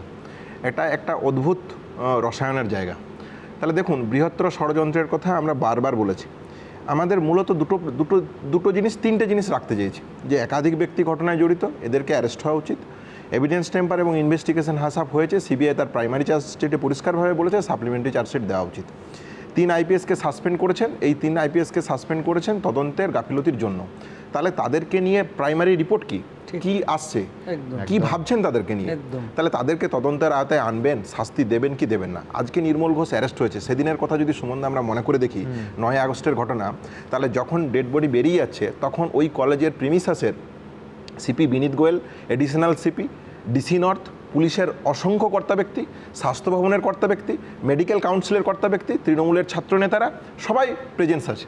তাহলে আমি ছাত্রনেতাদের কথা ছেড়েই দিলাম যে তারা কোনো একটা রাজনৈতিক অঙ্গুলি হেলনে কাজ করছে, কিন্তু স্বাস্থ্য ব্যবস্থা এবং পুলিশ ব্যবস্থার যারা হায়েস্ট পাওয়ার, হায়েস্ট মাথা, তারা প্রেজেন্স আছে। সেই প্রেজেন্সে থেকে নির্মল ঘোষের মতন একজন বিধায়ক তিনি মনে করছেন যে হ্যাঁ, তাড়াতাড়ি বডিটা আমি পুড়িয়ে দেওয়ার কথা ভাবতে পারি। তাহলে এইখান থেকে যদি, এটা তো দিনের আলোর মতন সেই দিনেই পরিষ্কার যে এর পিছনে বৃহত্তর ষড়যন্ত্র আছে। তাহলে এই বৃহত্তর ষড়যন্ত্রের জন্য আর কত চোখের জল আমাদেরকে ফেলতে হবে, আর কত মিছিল মিটিংয়ের প্রয়োজন আছে। আপনি দেখালেন অভয়ার বাবা মার কথা, কাকু কাকিমার কথা, তাহলে কত দিন বা কত সময় পেরোতে হবে তবে আমরা বলতে পারবো যে হ্যাঁ, সত্যিকারের বৃহত্তর ষড়যন্ত্রের হয়েছে। আমার এখানে যেটা আজকের দিনের দেখো ওনারা ওই 9:45টার সময় বলছেন যে পুলিশ দেহ ছিনতাই করেছে, মানে আমি বলছি এটা কিন্তু আফটার থট নয় কোর্টের ভাষায়, একদম ওইখানে ওরা বুঝতে পারছেন, উপলব্ধি করছেন এবং কার্যত আর্তনাদ করছেন। একদম তাই। তাহলে সেদিন যারা ওই আরজিকর মেডিকেল কলেজের প্রিমিসেসে আমরা প্রেজেন্ট ছিলাম, আমরা তো দেখেছি মানে স্বাস্থ্য ব্যবস্থার কর্তৃপক্ষ যারা, পুলিশ ব্যবস্থার কর্তৃপক্ষ যারা, হায়েস্ট বডি প্রেজেন্ট আছে, এরপরও এই ধরনের ঘটনা ঘটতে পারে কি করে? আমার আজকে যে কথা আপনার সংবাদ মাধ্যমের সূত্র ধরে বলতে চাই, 2 বছর পেরিয়ে যাওয়ার পরেও দেখুন তখন সিবিআই তদন্ত হচ্ছিল, কিন্তু সিবিআই যে অপদার্থতার নজির রেখেছে এটা আর বলার কথা নয়। সবচেয়ে সহজ ভাষায় আমি যেটা বলি যে ক্লাস 4-5-এর বাচ্চাদেরকে যদি ইনভেস্টিগেশন করতে দিতে হয় তাহলে যে ইনভেস্টিগেশন হয় সিবিআই ঠিক সেই ইনভেস্টিগেশনটি করেছে। এই কথা থেকে আমি যেটা বলতে চাই, যেটা আমার রাজ্য প্রশাসন এবং সবার কাছে হচ্ছে সেটা কি ইচ্ছাকৃত? সিবিআই এর তো মানে এই ট্র্যাক রেকর্ড তা বলে একদমই তাই। তাহলে একটা এমন কেস যে কেস তারা 6 দিনের মধ্যে পাচ্ছেন, 5 দিনের মধ্যে পাচ্ছেন, এমন তো সিবিআই এর অনেক ট্র্যাক রেকর্ড আছে যারা 1 বছর 1.5 বছর পরে পেয়েছেন সেই কেস তারা সলভ করছেন। তাহলে সিবিআই তো অপদার্থতার জঘন্য নজির রেখেছেন। আপনি একটা শব্দবন্ধ ব্যবহার করেছেন, এই শব্দবন্ধ আমি রাখতে চাই আজকে, সেটা হচ্ছে সদিচ্ছা। তাহলে রাজ্য প্রশাসনের দিক থেকে যদি আজকে আমি দেখি সিবিআই যে অপদার্থ, এটা দিনের আলোর মতন পরিষ্কার, এটা নিয়ে আর বেশি বিশদ আলোচনা করার প্রয়োজন নেই। তাহলে আজকে রাজ্য প্রশাসনকে ঠিক করতে হবে। আগের মুখ্যমন্ত্রী যেমন বলতেন ওই তো সিবিআইয়ের কাছে ইনভেস্টিগেশন চলে গেছেন, আমার আর কি দায়বদ্ধতা। আজকে মুখ্যমন্ত্রী বলছেন যে তিনি স্টেপ নিচ্ছেন, তাহলে 3 IPS-এর ক্ষেত্রে যে তিনি তদন্তের তিনি সাসপেন্ড করলেন, এইখানে তার প্রাইমারি রিপোর্ট কি, তদন্তের আওতাতে আনবেন কি আনবেন না, এটা রাজ্য প্রশাসনকে সরাসরি ক্লিয়ার করা উচিত। এবং এই যে তৎকালীন মুখ্যমন্ত্রী, আগের মুখ্যমন্ত্রী বলতেন সিবিআই চলে গেছে আমি আর কি করব, তাহলে আজকে যদি তিনি বলেন যে হ্যাঁ আমার সাংবিধানিক লিমিটেশন আছে, তাহলে বাংলার মানুষ কোথায় যাবে? তাহলে রাজ্য প্রশাসনের কাছে আমার বিনীত অনুরোধ থাকবে যে 2 বছর পেরিয়ে গেল, এরপর কাকু কাকিমা দিনের পর দিন চোখের জল ফেলছে, অভয়ার আন্দোলনকারীরা দিনের পর দিন মিছিলের মাধ্যমে তাদের প্রতিবাদের জায়গা তারা তুলে ধরছেন। এইখানে সুস্পষ্টভাবে আমি জানতে চাই যে রাজ্য প্রশাসনের দিক থেকে সিবিআইকে বা যে তদন্তকারী সংস্থা সিবিআই এখন অবধি সিবিআই তদন্ত করছে সেই হিসাবে সিবিআইয়ের কথা বলতে বাধ্য হচ্ছি, তাহলে সিবিআইকে সরাসরি চাপ দেওয়া উচিত যে কেন তারা এই ধরনের জঘন্য নির্লজ্জ উদাহরণ সৃষ্টি করলেন আইন ব্যবস্থার মধ্যে, পশ্চিমবাংলার বুকে, ভারতবর্ষের বুকে, যে আন্দোলনকে নিয়ে সারা বিশ্ব আন্দোলিত হয়েছে, যারা সবাই জাতি ধর্ম বর্ণ রাজনৈতিক দল নির্বিশেষে যারা অভয়ার ন্যায় বিচার চায়, তাহলে সিবিআই এইরকম একটা কদর্যতার কাজ তৈরি করলো, অযোগ্যতার কাজ তৈরি করলো। এইখানে রাজ্য প্রশাসনের সরাসরি ইন্টারভেন করে সুনির্দিষ্ট তদন্ত করে এবং সত্যি উদ্ঘাটিত করা উচিত। 9 এবং 14 আগস্ট ঠিক কি ঘটেছিল, কেন এই ধরনের ঘটনা ঘটানো হলো, এর পিছনে মোটিভ কি ছিল, এইটা সরাসরি সামনে আসা উচিত। তুমি আমার একটা শব্দ বললে আরেকটা শব্দ আমি ব্যবহার করেছি, রাষ্ট্রীয় চক্রান্ত। কেন বলেছি? তুমি যাদের সরিয়ে রাখতে বললে সেটাই তো সব থেকে বড় প্রমাণ যে রাষ্ট্রীয় চক্রান্ত ছিল। তার কারণ আমি পুলিশ এবং শাসক দল বাদ দিলাম, তুমি যে ছাত্র নেতাদের কথা বলছো, ছাত্র নেতারা তো সুমোটো কাজটা করছে না, নিঃসন্দেহে তাদের ওপর নির্দেশ এবং কারুর অঙ্গুলি হেলন আছে, নয়তো একটা অর্গানাইজড পার্টি যারা সেই মুহূর্তে পাওয়ারে আছে তাদের ছাত্র সংগঠন এবং নেতারা অ্যাক্টিভ হতেন না। তাহলে এই জায়গা থেকে আমরা থ্রেড কালচারের কথা তুলেছিলাম। একদম আজকে এনআরএস এর ক্ষেত্রে যে ঘটনা ঘটেছে, আপনারা যদি এই ঘটনাগুলোর বিশদে যান তাহলে দেখতে পাবেন আরজিকর মেডিকেল কলেজ মানে ডাক্তারদের মধ্যে কি থ্রেড কালচার দেখিয়েছে। আপনি যদি নার্সিংদের মধ্যে থ্রেড কালচারে যান, মানে আপনি কল্পনা করতে পারবেন না, জাস্ট ইমাজিন করা যায় না যে এই পরিমাণ থ্রেড কালচার শুধুমাত্র যে সরকারি থেকে চলে তা নয়, নার্সিংদের যে মানে নির্দিষ্ট অ্যাডমিনিস্ট্রেশন আছে সেই অ্যাডমিনিস্ট্রেশন যেভাবে নার্সিং টিচারদেরকে, নার্সিং স্টুডেন্টদেরকে হ্যারেস করে আপনি কল্পনা করতে পারবেন না।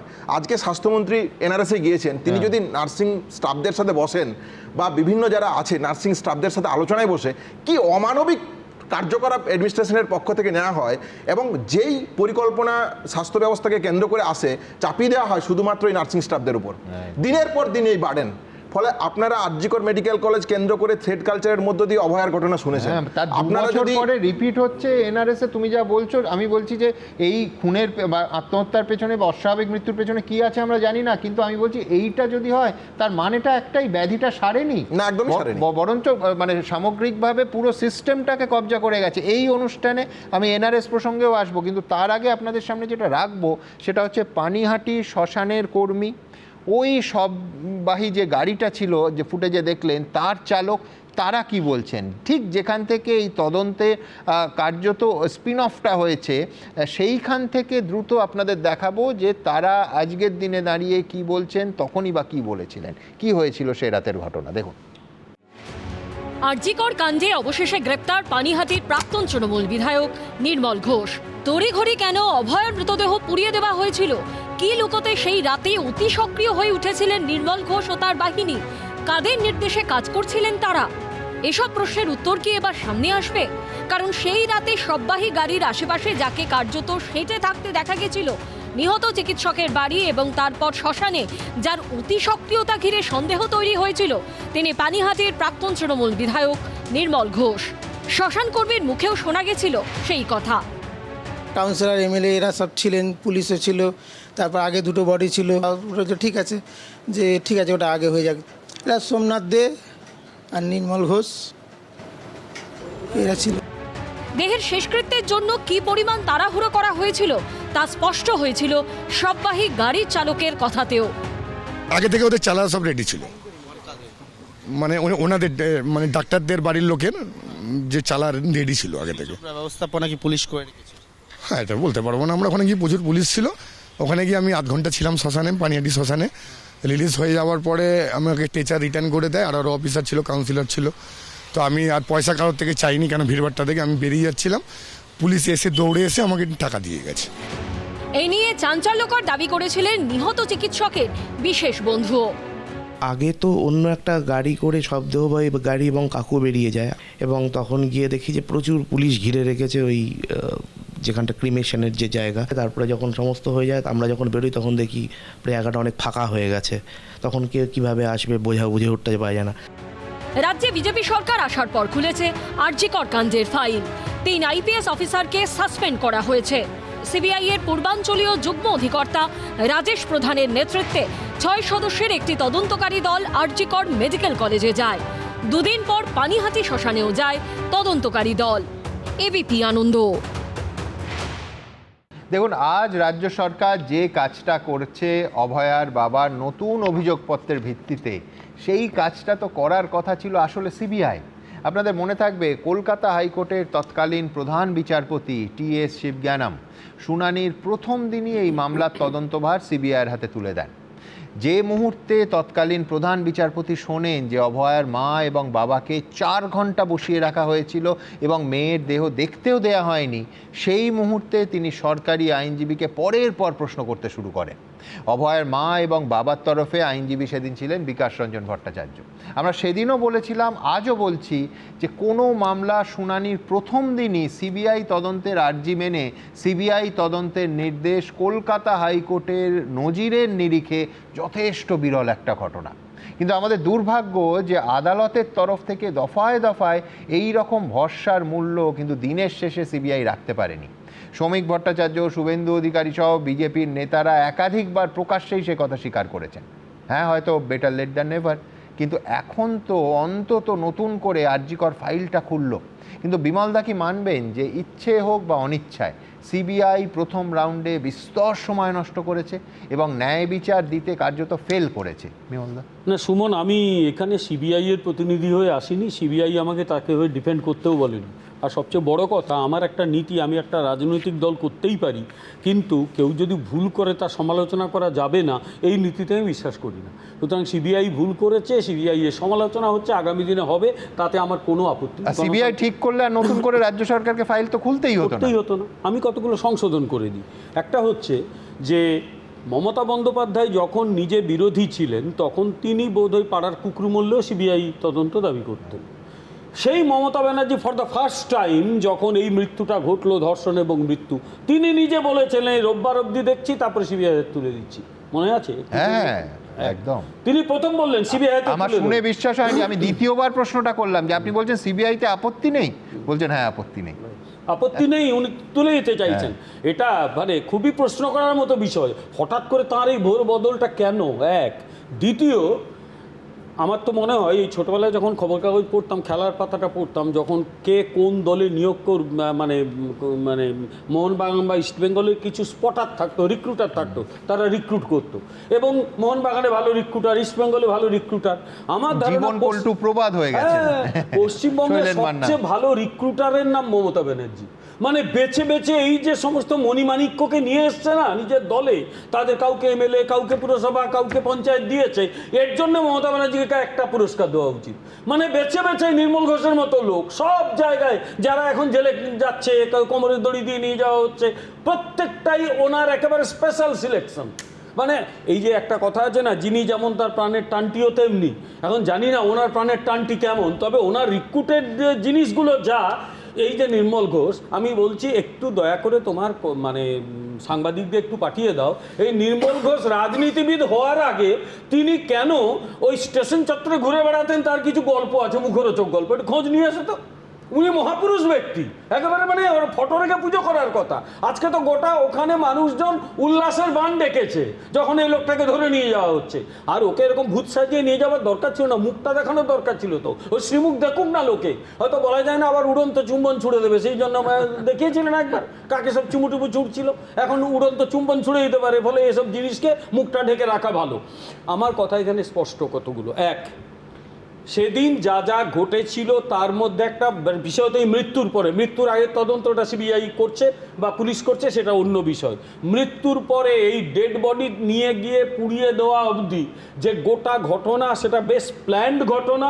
একটু আগে পুলিশ অফিসার বললেন, আইনজীবী বললেন, আমিও একই কথা একমত যে গোটাটা যদি বিচার করি তাহলে এটা শুধু নির্মল ঘোষের এমন কোনো কোমরের জোর নেই, ওই রকম একটা লোকের, একটা পড়াশুনো না জানা অশিক্ষিত লোকের সে এই কাজ করে দেবে, আমার সেটা মনে হয় না। গোটাটাই কিন্তু প্ল্যান। ও কিন্তু কেবলমাত্র যন্ত্রী অন্য জায়গায় বসে আছে। আমার একটা প্রশ্ন, তৎকালীন মুখ্যমন্ত্রী মমতা ব্যানার্জি নিজেই বলেছেন, আমি রাত 2টো অবধি মনিটরিং করছিলাম। তোমার কাছে যদি তার কোনো দিয়ে থাকে তোমাকে দেখাও একবার। সম্ভবত মনিটরিং শব্দটা উল্লেখ করেছিলেন। উনি কেবলমাত্র পুলিশ অফিসারের সঙ্গে যোগাযোগ করেছিলেন সেটা নয়, তিনি মনিটরিং শব্দটা বলেছিলেন বলে আমার অন্তত মনে পড়ছে। ভালো করে কিসের মনিটরিং করছিলেন?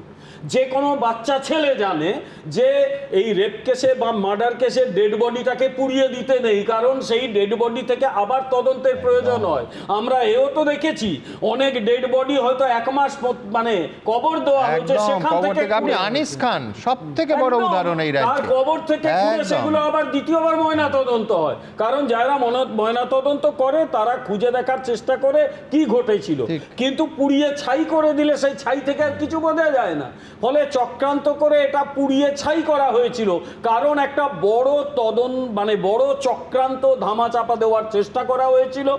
এই প্রশাসনের যে ভুল, সেই ভুলের জন্য দায়ী প্রশাসনের যিনি শীর্ষে ছিলেন তার নাম মমতা ব্যানার্জির, দায়িত্ব তাকে নিতে হবে। ভুল বা ইচ্ছাকৃত।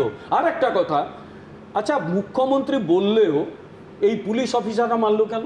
আমি একটা কবিতা পড়েছিলাম, একজন একটু অল্প পরিচিত কবিতা, আমার পরিচিত সজল ভট্টাচার্য লিখেছিলেন, সবাই কি অজামাতার তৃতীয় সন্তান? আমার বক্তব্য, এরাও কি সেই অজামাতার তৃতীয় সন্তান নাকি? মুখ্যমন্ত্রী ভুল ভাল অর্ডার দিলে মানতে হবে? একজন পুলিশ অফিসার বলতেই পারে আমি এটা মানবো না, আপনি এটা কেন বলছেন আমাকে? মানবো না, উনি কেন বলেননি? সমস্ত স্বাস্থ্য দপ্তরে যে কর্তাগুলো গিয়েছিল, আমি মনে করি প্রত্যেককে তদন্তের আওতায় আনা উচিত। আপনারা কেন গিয়েছে? আপনার তো যাওয়ার কথা না। ওরা প্রত্যেকে গিয়েছিল, তার কারণ সবাই মন রেখে চলার চেষ্টা করেছিল। কিন্তু দাদা সেই কর্তারা এখনো স্বাস্থ্য দপ্তরের মাথাতেই বসে আছেন। আপনাদের 3 মাস সরকার চলেছে, তাদের নিয়েই না বলছি আমার কথা হচ্ছে সরকার যখন সেই তাকে নিয়েই স্বাস্থ্যমন্ত্রী আবার তদন্ত করার নির্দেশ দিচ্ছে, স্বাস্থ্য সচিব। সরকার যখন একটা তদন্ত করছে অবশ্যই সত্য বেরোবে, কিচ্ছু করার নেই। অনেকেই তো এখানেই মানে সন্দেহ প্রকাশ করেছিল নির্মল ঘোষ নাকি কোথায় যেন চলে গেল একটা রিসর্টে, আর অ্যারেস্ট করা হবে না। কোমরে দড়িটা কিন্তু পড়েছে বোট ক্লাবে। আমি পরিষ্কার বলছি, কোমরে দড়ি প্রত্যেকের পড়বে। কেউ সন্দেহ করলে তার স্বাধীনতা আছে সন্দেহ করার, তার সন্দেহ কাটানোর কোনো আমার ইচ্ছে নেই। কেউ আপনাদের কাজ যদি ঠিক রাস্তায় যায়, সন্দেহ কেউ সিবিআই অপদার্থ মনে করতে পারে, তার সেটা স্বাধীনতা, আমি কিচ্ছু বলবো না। আমি একজন ব্যক্তিগত মানুষ হিসেবে বলবো, নাগরিক হিসেবে বলবো যে তদন্ত ঠিক পথে এগোবে এবং এগোক, সব কটা ধরা পড়ুক। কেউ যদি এই নির্মল ঘোষকেও নির্দেশ দিয়ে থাকে যে তুমি এই কাজটা করে দাও, অ্যারেস্ট করা হোক তাকেও, কাউকে ছাড়াছাড়ি করার দরকার নেই। আমি এখান থেকে দেখুন, অভয়াকাণ্ডে নির্মল ঘোষের কীর্তি কাহিনীর সাক্ষী শুধু অভয়ার পরিবারের লোকজন নন, রাজ্যের সমস্ত সংবাদ মাধ্যমের সাংবাদিকরাও এই ধারাবাহিক গাজোয়ারির সাক্ষী। আমি একবার প্রথমে দেখে নিই যে অভয়ার মা রত্না দেবনাথ নির্মল ঘোষ আর তার বাহিনী নিয়ে একেবারে প্রথম দিন থেকে ডে 1 থেকে ঠিক কী বলে আসছেন। দেখুন এই অনুষ্ঠানের একটা অংশ। আমাদের বাড়ির সামনে আমার মেয়েটাকে ওরকম বেওয়ারিশ লাশের মতো শুয়ে রাখা হয়েছে। আমি ওর বাবাকে হাত ধরে বলছি চলো মেয়েটার কাছে গিয়ে একটু বসবো। ঠিক সেই মুহূর্তে নির্মল ঘোষ, সঞ্জীব মুখার্জি আর এই সোমনাথ দে, এই ডিসি নর্থ যে আজকে সাসপেন্ড হয়েছেন অভিষেক গুপ্তা, তাকে ডেকে নিয়ে আসা হলো। ওর বাবাকে হাত ধরে টেনে একটা গলিতে নিয়ে যাওয়া হলো। তখন গলিতে ওর বাবার কাছে এক বান্ডিল টাকা দিচ্ছিল। ওর বাবা বলছে এটা কি? তা বলছে এটা নিন, আপনার কাজে লাগবে। তখন ওর বাবা বলেছিল যে আপনি এই আইপিএস লোগোটা লাগাতে যত পরিশ্রম করেছেন তার থেকে অনেক বেশি পরিশ্রম করে আমার মেয়েটা এখানে এসেছিল, প্লিজ ওকে অপমান করবেন না বললে উনি চলে গেলেন। কিন্তু তখন ওই সঞ্জীব মুখার্জি ঘরে আমাদের যারা রিলেটিভ ছিল তাদের সঙ্গে তুমুল ঝগড়া বাঁধিয়ে আমার মেয়েকে নিয়ে চলে যায়। আমরা শুধু পেছন পেছন গেছি, কিচ্ছু করতে হয়নি আমাদের, সব ওরা করেছে। এবং লাস্ট যখন চুল্লিতে ঢুকিয়ে দেয় তখন নির্মল ঘোষ ওই সঞ্জীব মুখার্জির পিঠ চাপড়ে বলছিল ওয়েলডান বয়, ওয়েলডান বয়, আমাদের সামনেই আমাদের যে সব হারিয়ে গেল। আর ওরা সুন্দর আনন্দ করছিল। এবার আসবো অভয়ার মৃত্যুর পর প্রথম 24 বা 48 ঘন্টা কিভাবে সমস্ত সংবাদ মাধ্যমের কাছ থেকে অভয়ার পরিবারকে দূরে রাখার আপ্রাণ চেষ্টা চালিয়েছিল এই নির্মল ঘোষের তৃণমূল বাহিনী। আমার সহকর্মী সরাসরি তার সঙ্গে কথা বলবো, সমীরণ পাল। সমীরণ বলবে কিভাবে কার্যত ঘিরে রাখা হতো পানিহাটিতে অভয়ার বাড়ি। সমীরণ, একটু আগে মানে তোমার তখনকার অভিজ্ঞতা দর্শকদের সঙ্গে আরেকবার, আগেও তুমি এই অনুষ্ঠানে বলেছো, আরেকবার ভাগ করে নিতে বলবো, ওখানে ঠিক কোথায় তোমাদের আটকে দেয়া হতো সমীরণ? একেবারে সুমনদা, যখন এই অভয়াকাণ্ড হয় ঠিক তার পরের দিন থেকে সংবাদ মাধ্যমের ভিড়ও বাড়তে থাকে এই বাড়ির ঠিক রাস্তার মুখে। তখন থেকে যেটা আমরা দেখতাম যে যখন আমরা এখানে আসতাম তাদের কথা শোনার জন্য, অর্থাৎ সংবাদ সংগ্রহের জন্য, তখন দেখা যেত যে এই যে জায়গাটা ঠিক এই রাস্তার ঠিক ওপারে যে উল্টো দিকে যে দোকান, সেই দোকানের এই আশেপাশে নির্মল ঘোষের অনুগামীরা জড়ো হয়ে থাকতো। এবং এখানে যখন আমরা সংবাদ মাধ্যমের প্রতিনিধিরা যখন এখানে এসে বাড়ির ভেতরে প্রবেশ করার জন্য বা শোকস্তব্ধ বাবা মায়ের সাথে কথা বলার জন্য আসতাম, তখন আমাদেরকে কার্যত বলা হতো যে তারা এতটাই শোকস্তব্ধ, তারা কথা বলতে পারবেন না। একেবারে বাধা দেওয়া হতো আমরা যাতে না তাদের কাছে পৌঁছতে পারি। আর গোটা বিষয়টি এখান থেকে তদারকি করতেন, যেহেতু তাদের একেবারে পাশের বাড়ির লোক প্রাক্তন কাউন্সিলর সঞ্জীব মুখোপাধ্যায়, তিনি কার্যত তিনি পরিবারের হয়ে কথা বলতেন। তিনি বলতেন যে তারা শোকস্তব্ধ, তারা কথা বলতে পারবেন না, নানা অছিলায় আমাদেরকে ফিরিয়ে দেওয়া হতো। অর্থাৎ সংবাদ মাধ্যম যারা সকাল থেকে ভিড় করতেন এই কয়েকদিন, তাদের এরকম একটা পরিস্থিতি তৈরি হয়েছিল। পরবর্তীকালে আমরা দেখেছি যে অভয়ের বাবা মাও সে অভিযোগ করেছেন যে এই অভয়াকাণ্ড, অর্থাৎ এই আরজি করের চিকিৎসকের খুনের ঘটনার পর থেকে তাদের বাড়ির সামনে নির্মল ঘোষের বাহিনী তাদেরকে পুরো কার্যত নজরবন্দি করে রাখতেন, এমনটাই তারা অভিযোগ করেছেন, যাতে তাদের বাড়িতে কারা আসছেন, কে ঢুকছেন, কে কথা বলছেন, এ ব্যাপারে প্রতি মুহূর্তে তাদের নজরদারি চলতো। আর এই নজরদারির বাইরে ছিল না সংবাদ মাধ্যম। আমরা যারা আসতাম সংবাদ মাধ্যমের কর্মী হিসাবে সংবাদ সংগ্রহ করতে, শোকস্তব্ধ পরিবার কি বলছে, তাদের কি বক্তব্য, কি অভিযোগ বারবার আমরা শোনার চেষ্টা করলে আমরা প্রতিবারই বাধাপ্রাপ্ত হতাম। এবং যখন পরিবারের তরফ থেকে এসে সবসময় এই জায়গাটাতে পাহারা দিতেন সঞ্জীব মুখোপাধ্যায়, এবং তিনি এসে বলতেন যে তারা কথা বলতে পারবেন না, তারা মানসিকভাবে বিধ্বস্ত। অর্থাৎ তাদের কাছে কোনোভাবে পৌঁছতে পারতাম না আমরা। আর পুরো বিষয়টাই নির্মল ঘোষের যারা অনুগামী তারা বাইরে থেকে পরিচালনা করতে। অর্থাৎ এই রাস্তাটা, যেটা আমি আরও একবার আমার ক্যামেরাম্যান পার্থপ্রতিম রায়কে দেখাতে বলবো, যে এই রাস্তাটা কার্যত নির্মল ঘোষের অনুগামীরা ভিড় করে থাকতেন। একেবারে সকাল থেকে সন্ধে পর্যন্ত কারা আসছেন পুরোপুরি নজরদারি চালাতেন, এমনটাই অভিযোগ পরবর্তীকালে অভয়ের বাবা মা করেছিলেন। এবং আমরা যখন ওই শোকস্তব্ধ পরিবারের কাছে পৌঁছবার চেষ্টা করতাম নানা মুহূর্তে, এবং সেক্ষেত্রে আমরা পুরোপুরি বাধাপ্রাপ্ত হতাম। এবং সঞ্জীব মুখোপাধ্যায় বলতেন যে তারা কথা বলার মতো অবস্থাতে নেই, এবং অধিকাংশ সময়ই আমরা ফিরে যেতে বাধ্য হতাম। ধন্যবাদ সমীরা। আচ্ছা, একবারও ভাববেন না কিন্তু যে এই কাজ শুধু নির্মল বাহিনী বা তৃণমূলের ক্যাডাররা একাই করত। অভয়ার মা এবং বাবা দুজনেই একাধিকবার বলেছেন যে শুধু টাকা দেওয়ার চেষ্টা নয়, বিপুল সংখ্যক পুলিশ বাহিনীও কিভাবে কার্যত তাদের বাড়ি ঘিরে রেখেছিল। দেখে নি একটা ঝলক। এত প্রেশার আমাদের তৈরি করা হয়েছিল সেই সময়, আমরা টালা থানায় গেছিলাম, টালা থানার সামনে আমরা 1 ঘন্টার উপরে বসেছিলাম। 3 থেকে 400 পুলিশ আমাদের ঘিরে সেখানে একটা এমন পরিস্থিতি তৈরি করে আমরা বাধ্য হয়ে বাড়ি ফিরে যাই। বাড়িতে গিয়ে দেখি 3 থেকে 400 পুলিশ আমার বাড়ির সামনে ব্যারিকেড করে দাঁড়িয়ে আছে।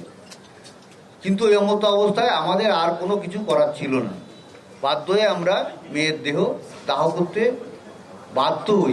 দেখুন, এর তো একটাই ব্যাখ্যা হয় যে ঘটনা চাপা দেওয়ার চেষ্টা এবং প্রমাণ লোপাটের চেষ্টা, যে অভিযোগ বারবার উঠছে। আমার পরের বক্তা অনির্বাণের কাছে আমার প্রশ্ন একটাই থাকবে যে আজ কি দল মানে কালীঘাট তৃণমূল নির্মল ঘোষের পাশে দাঁড়াচ্ছে? না, এখানে কারো পাশে দাঁড়ানো বা না দাঁড়ানোর প্রসঙ্গই নেই। কারণ দেখুন সুমনদা, গোটা এপিসোডটা বা গোটা বিগত 2 বছর বা কিছু বেশি সময় ধরে যেটা চলেছে, তাতে যে ন্যারেটিভটা কার্যত পাবলিক স্পেসে ছড়ানো হয়েছে তাতে অসংখ্য লুপহোল আছে। সেটা নিয়ে এর আগেও আপনার অনুষ্ঠানে আমি একাধিকবার এসেছি, সেটা নিয়ে প্রচুর কথা, তর্ক বিতর্ক। ডাক্তার অনিকেত মাহাতো তিনি ছিলেন অনুষ্ঠানে, অনেক কিছু প্রশ্ন তুলেছিলাম যার উত্তর তারা দিতে পারেননি, কিন্তু তার চর্বিত চর্বণ আমি আজকের দিনে করব না। এখানে আমার একটাই প্রশ্ন বা একটাই উত্তর বলার, 4 দিন কলকাতা পুলিশের হাতে তদন্তভার ছিল। তারা ঠিক করেছিল, ভুল করেছিল, ভালো করেছিল, মন্দ করেছিল, যা করেছিল তার জন্য দায়ভার তৎকালীন মুখ্যমন্ত্রী, পুলিশ মন্ত্রী, প্রশাসনের, একদম এ নিয়ে কোনো সন্দেহ নেই। কেউ ভালো বললে ভালো, হলে ভালো, খারাপ হলে খারাপ। 2 বছরের বেশি সময় ধরে সিবিআই যেটা করেছে সেটা যদি খারাপ হয়ে থাকে তাহলে তার দায়ভারটা একা সিবিআই এর কেন? সেটা কেন সিবিআই মন্ত্রী অর্থাৎ প্রধানমন্ত্রী অর্থাৎ নরেন্দ্র মোদীর নয়? যদি 4 দিন কলকাতা পুলিশ যা যা করেছে সেটা রাষ্ট্রীয় ষড়যন্ত্রের অংশ হয়ে থাকে, তাহলে 2 বছরের বেশি সময় ধরে সিবিআই যেটা করেছে সেটা কেন ভারত রাষ্ট্রীয় ষড়যন্ত্রের অংশ নয়? এই প্রশ্নটা কেন তোলা হবে না? অনিকেত একটু আগে বললেন যে নারায়ণ সরব নিগম, আমি ভাবছিলাম এই পয়েন্টটা বলবে, আগেই বলে দিয়েছে। ওনাদের সম্ভবত 10টা দাবির মধ্যে দ্বিতীয় দাবি ছিল তাকে অপসারণ করা, আমার যদি খুব ভুল না হয়ে থাকে। একদম সঠিক, ঠিক। আচ্ছা, তখন সরকার সেটা করেনি, তার জন্য তারা আন্দোলন করেছিলেন, সমালোচনা করেছিলেন, 100 বার অধিকার আছে, নিশ্চয়ই করেছিলেন। আজকে সেই একই নারায়ণ সরব নিগম স্বপদে বহাল, আর তদন্ত সেই রাজ্য প্রশাসন করছে, সেই রাজ্য পুলিশ করছে। এখন ওনাদের আন্দোলন কোথায় গেল? এখন কেন 10 দফা দাবি নিয়ে তিনি শুভেন্দু অধিকারী, মুখ্যমন্ত্রী, পুলিশ মন্ত্রীর কাছে যাচ্ছেন না? এই প্রশ্নটা থাকবে। দ্বিতীয় না, আমার তার সঙ্গে একটা সাপ্লিমেন্টারি প্রশ্ন থাকবে, সেটা হচ্ছে যে এই ম্যাজিকটা কি যে একজন ব্যক্তি যার বিরুদ্ধে ঠিক ভুল আমি জানি না, তার পদত্যাগের পদ থেকে সরালেই সব সমাধান কিনা সেই প্রশ্নও আমি করবো না। না, কিন্তু খুব ইন্টারেস্টিংলি যে তৃণমূল কংগ্রেসের জামানাতেও তিনি এতজন আইপিএস সরে গেলেন, এতজন আমলা সরে গেলেন, তিনি শীর্ষে রইলেন। আবার বিজেপি সরকারের 3 মাস অতিক্রান্ত তিনি শীর্ষে আছেন। মানে এর বিস্ময়ের, মানে তার সঙ্গে দেখা হলে জিজ্ঞেস করবো যে ম্যাজিকটা অন্য আমলাদের শিখিয়ে দিতে। সেই বিষয়টা নিয়ে আমরা এখানে বিস্ময় প্রকাশ করতে পারি, কিন্তু আন্দোলনকারী অভিজ্ঞতা শেয়ার করতে পারো যে তোমরা ওনার কাছ থেকে কি পেয়েছো আর বিমল দ্বারা কি পাচ্ছ। না, সত্যি আমি সত্যি জানি very small player in this case, কিন্তু অনিকেত বাবুরা তো ভেরি বিগ প্লেয়ার্স, তারা তো মেরুদণ্ড উপহার দেওয়ার ক্ষমতা রাখেন। এখন কেন দিতে পারছেন এই প্রশ্নটা থাকবে, যদি আমি তাকে করছি না, আমি শেষ করিনি। দ্বিতীয় কথা, এখানে দেখুন তদন্তে 2 বছর ধরে এই পার্টিকুলার ঘটনা দ্রুত দেহ দাহ করে দেওয়ার যে অভিযোগ, এটা নিয়েও কিন্তু সিবিআই তদন্ত করেছিল। এটা তার তদন্তের অ্যাম্বিটের বাইরে ছিল না। আমার যদি খুব ভুল না হয়, এই প্রমাণ লোপাটের মামলাই তো টালা থানার ওসিকে ছিল, এবং তারা বলেছিল আমরা চার্জশিট জমা দেবো, সেটারও প্রায় 2 বছরের বেশি অতিক্রান্ত হয়ে কিছুটি করে। আচ্ছা, এই দ্রুত দাহ করে দেওয়ার যে অভিযোগ, এটা নিয়ে বোধহয় এই বছরেরই মে মাসেও শিয়ালদা আদালতে একটি পিটিশন দায়ের করেছিলেন অভয়ের মা। সেখানে সিবিআই বলছে কোনো ক্রিমিনাল অ্যাক্টের খোঁজ আমরা পাইনি, কেন গ্রেপ্তার করতে যাব? এটা সিবিআই এর বয়ান। আজকের দিনে দাঁড়িয়ে দেখুন, সিবিআই কন্ট্রোল বাই, যদি পলিটিক্যাল অ্যাঙ্গেলে যাই, কন্ট্রোল বাই বিজেপি, এই রাজ্য পুলিশ কন্ট্রোল বাই বিজেপি, তাহলে সিবিআই ভার্সেস রাজ্য পুলিশ আমরা দেখছি কি এখন? তাহলে রাজ্য পুলিশ সিবিআইকে কন্ট্রাডিক্ট করছে এখন, তারা নির্মল ঘোষকে অ্যারেস্ট করছে, নিশ্চয়ই কিছু তার তথ্য প্রমাণ পেয়েছে। কেন তুমি একটা তথ্য কেন দর্শকদের সামনে রাখছো না যে সিবিআই সেই তদন্তকারী টিমটার বদল হয়েছে? দেখুন, তদন্তকারী বদল হতেই পারে, কিন্তু যদি পলিটিক্যাল রেসপন্সিবিলিটি অ্যাসাইন করব, তাহলে রাজ্য পুলিশ মানে 4 মের আগে তার রেসপন্সিবিলিটি মমতা ব্যানার্জির, আর তারপরে সিবিআইয়ের দায়িত্ব নরেন্দ্র মোদীর নয়। এটা তো হতে পারে না। আর একটা জিনিস আপনাকে বলি সুমনদা, সেটা হচ্ছে ঠিক আছে সরকার বদলে গেছে, পুলিশ কি বদলেছে? আমি আপনাকে আমার নিজের অভিজ্ঞতা বলছি। আমার অত্যন্ত ঘনিষ্ঠ একজন রয়েছেন, তিনি একজন মহিলা, তিনি অত্যন্ত খারাপ অভিজ্ঞতা ফেস করছেন, খাস কলকাতার মধ্যে। কলকাতা পুলিশের একটি থানা এই দক্ষিণ কলকাতায় অভিযোগ জানাতে গেছেন, ওসি তাকে বলছে আপনার চরিত্রের সমস্যা আছে, এইটা এই কলকাতা পুলিশের হচ্ছে, এবং আমি সেটা লিগালি টেক আপ করবো, সেটা অন্য বিষয়। কিন্তু তাহলে প্রশাসন, সরকার বদল হয়েছে, প্রশাসন চালাচ্ছে, পুলিশ সেই একই লোক। তাদের যদি এই মনোভাব হয় যে একজন মহিলা অভিযোগকারিনীকে তার চরিত্র নিয়ে প্রশ্ন করছে এবং সেটা নিয়ে ডিসিকে কমপ্লেন করার পর নো অ্যাকশন, তাদের কিছু যায় আসে না, এই মনোভাব মানে একই যদি চলতে থাকবে তাহলে লাভটা কি হলো? না, কোনো পুলিশ অফিসার যদি এই ধরনের কথা বলে থাকে তার কঠোর সাজা হওয়া বাঞ্ছনীয়। এটা নিয়ে তাকে ডিফেন্ড করার কোনো জায়গা নেই। এটা তৃণমূল কংগ্রেস নয়, মমতা ব্যানার্জি যে কথা ডিফেন্ড করতে যাবে। দ্বিতীয় কথা হচ্ছে, কথার ফুলঝুরি ছুটিয়ে লাভ নেই। সিবিআইয়ের তদন্ত যদি ভুল হয়ে থাকে, ডেফিনেটলি সিবিআইকে তার দায় নিতে হবে, অস্বীকার করার কোনো জায়গা নেই। এবং সেই যে টিম যারা তদন্ত করেছিল তারা বাদ গেছে। দ্বিতীয় কথা, এই ঘটনা কিন্তু সুপ্রিম কোর্টে পৌঁছেছিল মামলাটা। সেই সুপ্রিম কোর্টে মামলাটা কী হয়েছিল আমরা কেউ জানি না। সুপ্রিম কোর্টে মামলা সময় চলে গেছে।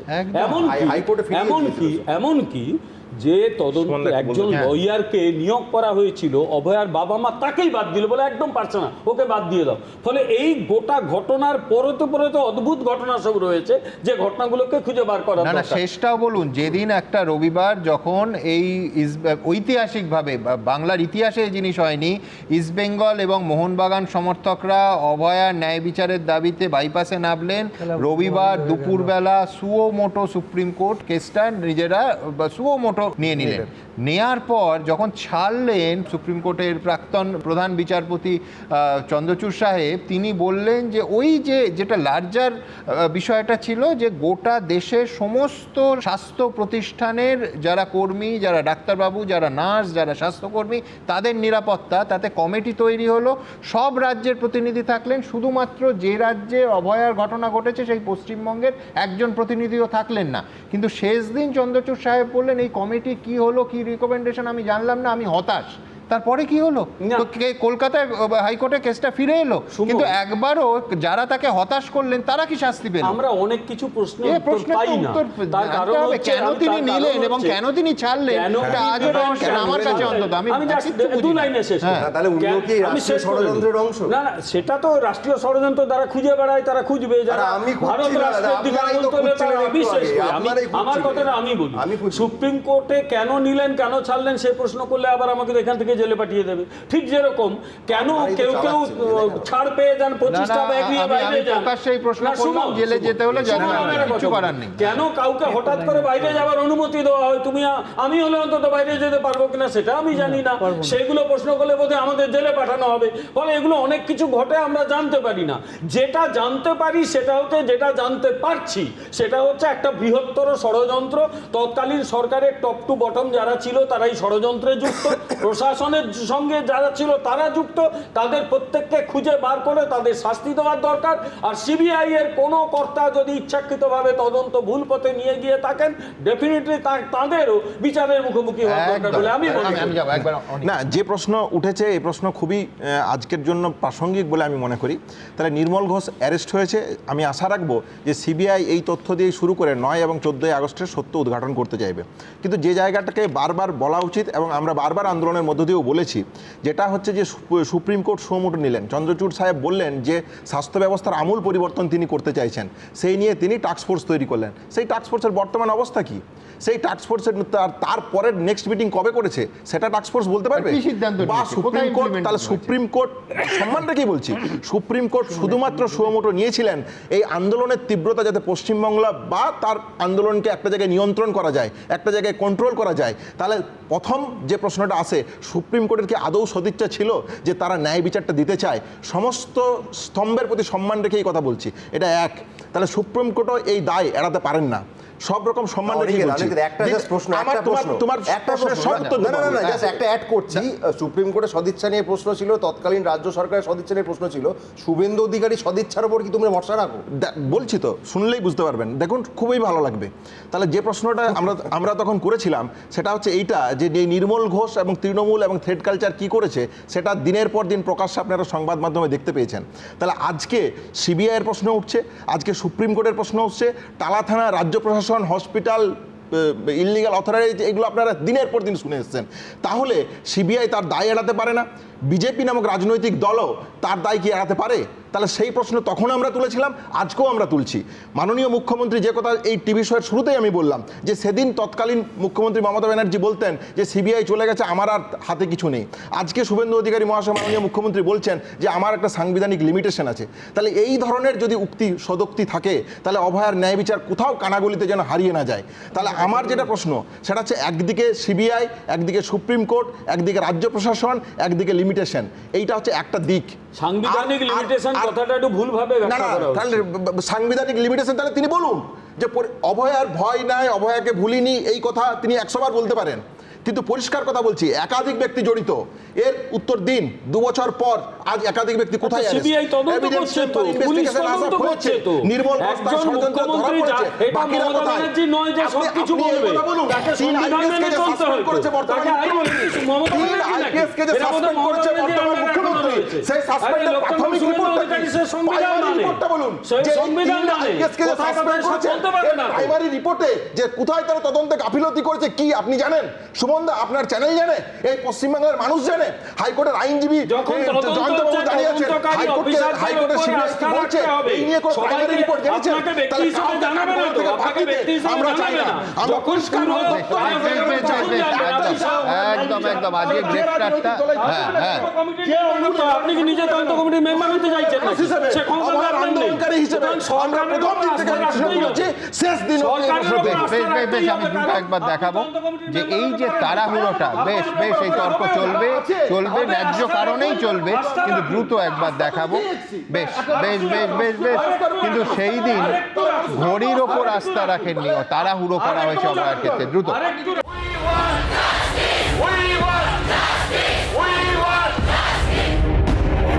ক্যালেন্ডারের পাতায় আবার 1 আগস্ট। আরজিকর কাণ্ডে গ্রেপ্তার হলেন প্রাক্তন তৃণমূল বিধায়ক নির্মল ঘোষ। 2 বছর আগে 1 আগস্ট শেষ করে দিয়েছিল এই দম্পতির সব স্বপ্ন, কেড়ে নিয়েছিল এই মা বাবার একমাত্র সন্তানকে। ঠিক কি হয়েছিল মেয়ের সঙ্গে? সিভিক ভলেন্টিয়ার সঞ্জয় রায় কি একাদশী, নাকি জড়িত ছিলেন আরও কেউ? এসব প্রশ্নের উত্তর আজও পাননি সন্তানহারা মা বাবা, কারণ সেই রাতে তড়িঘড়ি তাদের মেয়ের দেহ শ্মশানে নিয়ে গিয়ে দাহ করে দেওয়া হয়। আমরা পুলিশকে বারবার বলেছি আমাদের মেয়ের বডি প্রিজার্ভ করতে চাই, আমরা পোড়াতে চাই না, আজকে দাহ করতে চাই না, শোনেনি আমাদের কথা। বিশেষজ্ঞদের মতে তড়িঘড়ি দেহ পুড়িয়ে দেবার উদ্দেশ্যই ছিল প্রমাণ ধ্বংস করা। পরিবারের তরফ থেকে আবার পোস্টমর্টমের দাবি করা হতে পারে, পোস্টমর্টমটা ভিডিও রেকর্ড করা হতে পারে, এইসব প্রশ্নগুলো এসে যায়। পরিবারের তরফ থেকে দাবি হতে পারে বা যে কোনো কারোর থেকে এটা দাবি হতে পারে। এবং আমরা বিভিন্ন ক্ষেত্রে মামলাতে দেখেছি বডিকে আবার পোস্টমর্টম করানো হয়েছে উইথ ভিডিওগ্রাফি, এটা হয়েছে ইন্ডিপেন্ডেন্ট কোনো এজেন্সিকে দিয়ে। সেই সবগুলো যাতে না হয় তাই জন্য তাড়াতাড়ি করে চেষ্টা করা হয় যে তথ্য প্রমাণটাকে লোপাট করার জন্য দেহটাকে যত তাড়াতাড়ি দাহ করে দিলে তাহলে আর এই প্রমাণগুলো পাওয়া সম্ভব না, বা পোস্টমর্টমকে দ্বিতীয়বার করিয়ে দেহটাকে ভিডিওগ্রাফি করানো সেটাও একেবারেই সম্ভব হবে না যদি তাড়াতাড়ি দাহ করা যায়। নিহত চিকিৎসকের পরিবার বারবারই দ্বিতীয় ময়নাতদন্তের দাবি জানিয়ে এসেছে। সেটা আটকাতেই কি সেই রাতে অতি সক্রিয় ছিল নির্মল ঘোষ ও তার বাহিনী? সোমবার দায়ের করা এফআইআরেও নিহত চিকিৎসকের বাবা উল্লেখ করেছেন তৎকালীন শাসক দলের প্রভাব ও ষড়যন্ত্রের কারণে ময়নাতদন্ত সঠিকভাবে করা হয়নি। দ্বিতীয়বার ময়নাতদন্তের দাবি জানানো থেকে আমাকে বিরত রাখতে জনপ্রতিনিধি হওয়া সত্ত্বেও তারা তাদের রাজনৈতিক প্রভাব খাটিয়ে তাড়াহুড়ো করে আমার মেয়ের শেষকৃত্য সম্পন্ন করে। শ্মশানে অপেক্ষমান অন্য দুটি মৃতদেহকে পাশ কাটিয়ে তারা আমার মেয়ের মৃতদেহকে আগেই পুড়িয়ে ফেলার ব্যবস্থা করে, যার উদ্দেশ্য ছিল সম্ভবত অপরাধী বা অপরাধীদের আড়াল করার লক্ষ্যে প্রমাণাদি ধ্বংস বা গায়েব করে দেওয়া। আসল এভিডেন্স কিন্তু তথ্য যা কিছু আছে, ফরেনসিক সায়েন্সেও যদি কিছু গাফিলতি থাকে, পোস্টমর্টেমে যদি কোনো গাফিলতি থাকে, সব কিছুই কিন্তু ওই দেহকে কেন্দ্র করি। শুধু দেহটাই যদি ডিসপোজ অফ হয়ে যায় তাহলে কিন্তু আসল পুরো ইনভেস্টিগেশনটাই জিওপার্ডাইজ হয়ে যাবে। আর এই হলো একটা পার্ট। আর একটা পার্ট হচ্ছে ডিস্ট্রাকশন অফ এভিডেন্সেস, মানে ডিস্ট্রাকশন অফ এভিডেন্সেস মানে ইলোপমেন্ট অফ এভিডেন্সেস, মানে এভিডেন্সেস যা কিছু থাকতে পারে সেগুলো সমস্ত কিন্তু উড়িয়ে ফেলা হলো, মানে পুড়িয়ে ফেলা মানে উড়িয়ে দেওয়া হলো। কাদের নির্দেশে সেই রাতে অতি সক্রিয় ছিল নির্মল বাহিনী? কাদের নির্দেশে তড়িঘড়ি দেহের সৎকার হয়েছিল? এসবের মাথা কে? ইনকোয়ারি চলছে, যেহেতু নতুন করে আবার যা যা নাম আসবে যারা যুক্ত ছিলেন সবাই আসবেন। যদি এত বড় অপরাধ নির্মল ঘোষ করে থাকেন, সিবিআই তো তাকে তুলে নিতে পারতো। সিবিআই কে? সিবিআই সেন্ট্রাল গভর্নমেন্টের, হোম মিনিস্ট্রির। তাহলে সিবিআই এতদিন ধরে ধরলো না, তার মানে কি সিবিআই তদন্ত করেন? নির্মল ঘোষকে জেরা করে কি প্রশ্নের অধরা উত্তর মিলবে সেটাই দেখার। সৌমিত্র রায়, অর্ণব মুখোপাধ্যায় ও সমীরণ পালের রিপোর্ট, এবিপি আনন্দ।